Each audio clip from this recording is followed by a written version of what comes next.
আসসালামু আলাইকুম, সবাই কেমন আছেন? নিশ্চয়ই ভালো আছেন। তো আবারও চলে আসলাম নতুন আরেকটা ভিডিও নিয়ে। আজকের ভিডিওটা আসলে আপনাদের কমেন্টের উপর ভিত্তি করে, কারণ আমি কালকে একটা ভিডিও দিয়েছিলাম সেলফি নিয়ে, ডিভাইস রেজিস্ট্রেশন কিভাবে করবেন, আপনারা মোবাইল কিভাবে পরিবর্তন করবেন। তো ইতিমধ্যে প্রচুর কমেন্ট আসতেছে, যেটা ওই ভিডিও তো অল্প একটু বলা আছে, হয়তো বিস্তারিত হয়তো বলা হয়নি, সেজন্য হয়তো অনেকে বুঝতে পারতেছেন না।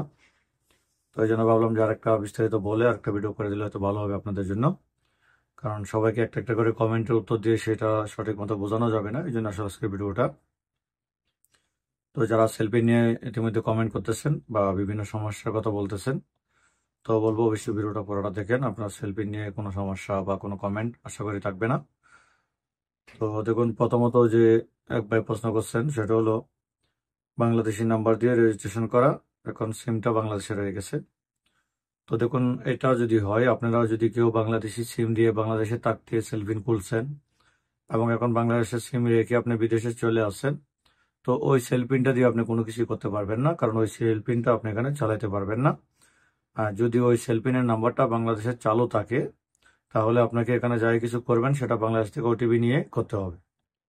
এক নাম্বার কথা। দুই নাম্বার কথা হচ্ছে, যদি আপনার এই ডিভাইস থেকে সেল পিনটা একবার ডিলিট হয়ে যায় বা কোনো কারণে আনরেজিস্টার্ড হয়ে যায়, তাহলে দ্বিতীয়বার আপনি ওই মোবাইলে ওই সেল পিনটা আর রেজিস্ট্রেশন করতে পারবেন না, যতক্ষণ আপনি দেশে না গেছেন। এবং দেশে গিয়ে যার নামে সেল পিন করা আছে, যে নাম্বারে করা আছে, যে এনআইডি দিয়ে করা আছে, ওই এনআইডি সহ, ওই লোক, ওই নাম্বার সহ আপনাকে ব্রাঞ্চে যেতে হবে, তারপরে আপনি রেজিস্ট্রেশন করতে পারবেন, তার আগে করতে পারবেন না। এটা অবশ্যই ক্লিয়ার মনে রাখবেন। দ্বিতীয় হচ্ছে, অনেকে বাংলাদেশি নাম্বার দিয়ে করা আছে, এখন সৌদি আরবে চলে আসেন, বাংলাদেশি নাম্বার আপনার সাথে আছে। তো তখনও যদি আপনার সেই মোবাইল থেকে, আপনার ডিভাইস থেকে আপনার সেই সেলফিনটা ডিলিট করে ফেলেন, দ্বিতীয়বার আপনার ওই মোবাইলে আর এই সেলফিনটা ব্যবহার করতে পারবেন না, কারণ সৌদি আরবের প্রতিনিধি যারা আছে, তারা শুধুমাত্র আপনার সৌদি আরবের নাম্বার দিয়ে যে সেলফিনগুলো খোলা আছে এবং আপনি সশরীরে সৌদি আরবে উপস্থিত আছেন, আপনার পাসপোর্ট এবং এনআইডি যেটাই হোক আপনার সাথে আছে এবং আপনার একামা আছে, তাহলে আপনি শুধু সেলফিনের ওই ডিভাইস রেজিস্ট্রেশন সমস্যাটা সমাধান করতে পারবেন। এছাড়া কিন্তু আপনি করতে পারবেন না।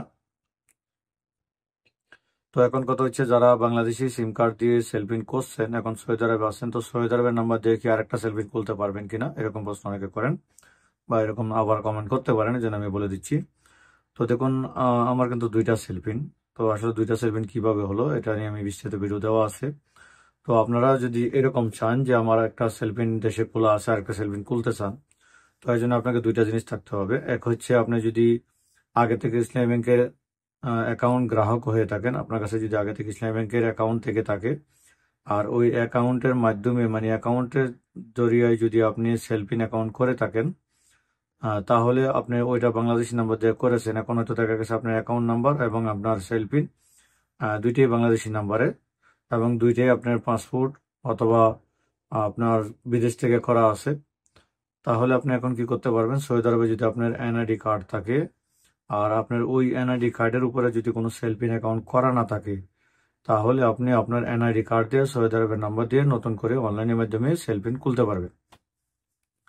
তাহলে আপনার যে সেলফিনটা আগে থেকে অন্য কারো নামে খোলা আছে অথবা বাংলাদেশি নাম্বার দিয়ে খোলা আছে, কিন্তু সেটা আপনার আইডিতে নাই, তাহলে আপনি আপনার আইডি দিয়ে ওই মোবাইলে নতুন করে অনলাইন একটা অ্যাকাউন্ট, আপনার সেলফিন অ্যাকাউন্টটা করে নিতে পারবেন। এবং সেলফিন অ্যাকাউন্ট করার পর ওই সেলফিন অ্যাকাউন্টের ভিতর থেকে আপনি আবার ইসলামী ব্যাংকের আইবিবিএল যে অ্যাকাউন্ট, মানে ইসলামী ব্যাংকের যে অ্যাকাউন্ট, সেভিং অ্যাকাউন্ট, ওইটাও করতে পারবেন।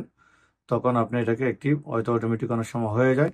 যদি আপনার ডকুমেন্টে কোনো ধরনের সমস্যা থেকে থাকে, তাহলে অটোমেটিক হবে না, তাহলে আপনাকে বাংলাদেশের সেলফিন কাস্টমার কেয়ারে ফোন করে কথা বলতে হবে, অথবা আপনার সৌদি আরবে যে প্রতিনিধি আছে যারা, তাদের কাছে যেতে হবে। যাওয়ার পর তারা সেটা চেক করে, যদি সবকিছু সঠিক থাকে এবং আপনার অ্যাকাউন্টটা অ্যাক্টিভ করার মতো থাকে, তাহলে তারা আপনাকে অ্যাক্টিভ করে দিবে।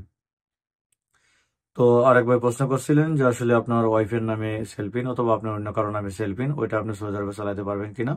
এটা আমি অলরেডি আগেই বলছি। আসলে দেখেন, সেলফিন যার নামেই হোক, যদি আপনার ডিভাইসে চালু থাকে আর নাম্বারে যদি ওটিপি নিতে পারেন, আপনি যতদিন খুশি চালাতে পারবেন। যখনই ওই ডিভাইস থেকে এটা রিজেক্ট হয়ে যাবে, মানে আপনার ডিলিট হয়ে যাবে, দ্বিতীয়বার আপনি আর ওইটার সেলফিন ডিভাইস রেজিস্ট্রেশনটা করতে পারবেন না। এটা হচ্ছে মেন সমস্যা। এবং এক এনআইডি দিয়ে আপনার দুইটা সেলফিন হবে না।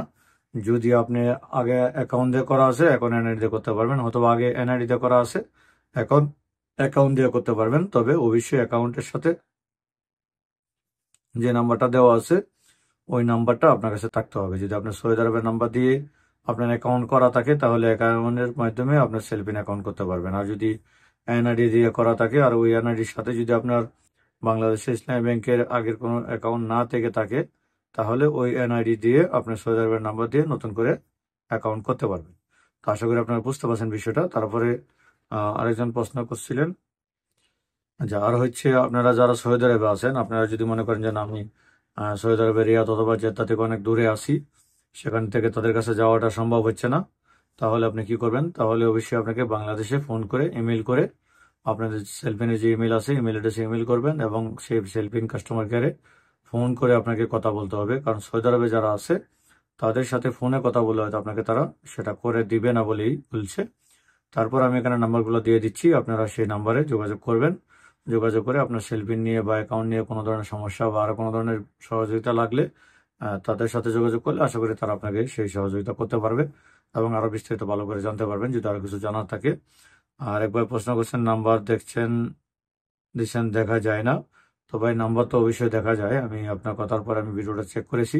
তবে আপনারা ভিডিওটাকে এভাবে ল্যান্ডস্কেপ মোডে করে নেবেন এবং আমি যখন নাম্বারটা শো করে যে জায়গাটায় ওই জায়গাটায় আপনারা একটু ভিডিওটাকে স্ক্রিনটা বড় করে নেবেন, মানে জুম করে নেবেন, তাহলে নাম্বারটা দেখতে পারেন। তবে তারপরে যাই হোক, যদি আপনি দেখতে নাই পারেন তো আমার এই ভিডিওতে নাম্বারটা দেওয়া আছে, এখানে আমি নাম্বারটা লিখে দিচ্ছি। ওনাদের যে কার্ড সিস্টেমটা ওইটা আমি দেই নাই, কারণ ওইটাতে দিলে হয়তো নাম্বারটা ছোট হয়ে যায়। তো ওই জন্য আমি নাম্বারটা লিখে দিচ্ছি, দেখেন নিচে এখানে জেদ্দা এবং রিয়াদের প্রতিনিধিদের নাম এবং নাম্বার দেওয়া আছে, কোন জায়গাতে সেটাও লেখা আছে। আশা করি এই নাম্বারগুলো আপনারা সঠিকভাবে দেখতে পারবেন। তারপরেও যদি দেখতে না পারেন তাহলে তো আর কিছু করার নেই। তো এখন বাকিটা হচ্ছে আপনারা সেলফি নিয়ে যে যে কমেন্টগুলো করেছিলেন বা সমস্যায় পড়েছিলেন, আশা করি সবাই বুঝতে পারছেন। আর সেলফিনের অ্যাকাউন্ট করার জন্য তারপর যদি আপনারা এইভাবে অনলাইনে কোনো কিছু করতে না পারেন তাহলে আপনারা এই কাস্টমার কেয়ার সার্ভিসের যে লোকগুলো আছে, প্রতিনিধি যারা আছে, তাদের কাছে গেলে তারা আপনাকে সেটা করে দিবে এবং কি কি লাগবে তাদের সাথে যোগাযোগ করলে যা যা বলবে তা তার সাথে নিয়ে যাবেন, তাহলে তারা আপনাদেরকে ইসলামী ব্যাংকের অ্যাকাউন্ট এবং সেলফিনের অ্যাকাউন্টটা করে আপনাকে রেজিস্ট্রেশন করে সবকিছু কমপ্লিট করে দিতে পারবে এবং চালাতে পারবেন। কারণ সেলফিনটা কিন্তু অন্য অন্য অ্যাপসের তুলনায় সেলফিনটা অনেক ভালো এবং মানে কি বলে আপনার লেনদেন করতে বা যে কোনো ধরনের লেনদেন করার জন্য অন্য অন্য ব্যাংকের তুলনায় সেলফিনের অ্যাপসটা কিন্তু অনেক সুবিধাজনক। কারণ আমরা জানি সৌদি আরবে অনেকগুলো অ্যাপস বর্তমানে চালু আছে বাংলাদেশি, তো সবগুলা থেকে কিন্তু সেলফিনটাতেই একমাত্র মানে সবচেয়ে বেশি বেস্ট, কারণ এটাতে সমস্যা কম। কারণ আপনি মোবাইল রিচার্জ করতে পারেন, এমবি ডালতে পারবেন বা বিকাশ করতে পারেন, অনেক ধরনের বিল টিলও পে করা যায়, মানে কোনো ধরনের ঝামেলা নেই আর কি। তারপরে ঝামেলা শুধু ডিভাইস রেজিস্ট্রেশন। আসলে এই ডিভাইস তো একবার অ্যাকাউন্ট করলে পরে প্রতিদিন তো আর ডিভাইস কেউ চেঞ্জ করেন না। একটা ডিভাইস চেঞ্জ করতে গেলে অনেকদিন সময় লাগে, অনেকদিন পরে চেঞ্জ করতে চান। তো যাই হোক, এটা নিয়ে কোনো সমস্যা নেই আশা করি। তো আজকের মতো এই পর্যন্তই। আশা করি আপনাদের সেলফি নিয়ে কোনো সমস্যা থাকবে না বলে ইনশাল্লাহ। তারপর যদি থাকে তো আপনারা যে নাম্বার দিলাম ওই নাম্বারে যোগাযোগ করবেন। সবাই ভালো থাকবেন। আসসালামু আলাইকুম রহমতুল্লাহি ওয়া বারাকাতুহু।